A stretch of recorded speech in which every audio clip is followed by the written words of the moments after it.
our lives immersed in stories. The social media feeds us a daily diet of news. Our friends and co-workers tell us about their weekends. Parents fill their days with bedtime stories, their children's days with bedtime stories, and grandparents, we all know, recall family history of those wonderful holiday meals, and pastors weave parables into their Sunday sermons. Many of us, we spend leisurely hours reading murder mysteries, romance novels, sitcoms, or movies. And while some stories entertain, they inform or teach us, others move us deeply. They change us and bring us closer together. These are the sacred stories. Jesus' parables were intended to show how God was present in everyday life. Images such as a woman kneading dough or searching for a lost coin. And it was all about how the divine, it just appears in very ordinary realities.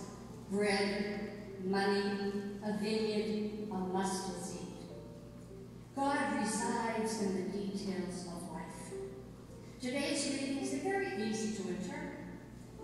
Ezekiel, in the first reading, he's just reminding his people that they are rooted in God. And then in Mark, of course, he reminds us that God gives growth and is at the center of all that is. Granted, we have to nurture growth.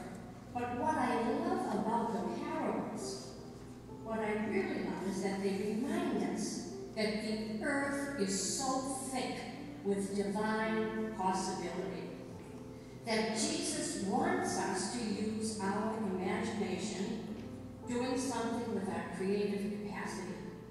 Jesus had such an imagination, and none of us would be here if his friends had not paid attention to this. You know, I think of Joan of Arc, when she was accused, of course, of having an active imagination. She responded to the judge. She said, "Of course, what else does God use?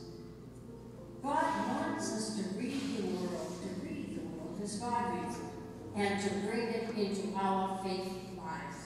God wants us to understand that the earth, the world, is God's body, and God uses us to make a difference." Remember Shel Avery's words in The Color Purple? I don't know if you either read the book or saw the movie, but Shel said, you know, I think it annoys God if you walk by a color purple in a field somewhere and don't notice it. Today we celebrate you, our donors, who are, as Paul states also in today's reading, people who walk by faith, and a faith that did not remain just a spark, but you have been a catalyst to the mustard seed that has produced so many imaginative ways for us to transform and give growth to so many realities.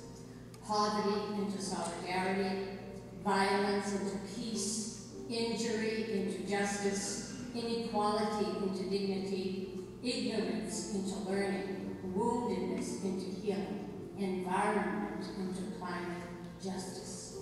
You, sisters and brother donors, are our sacred parable.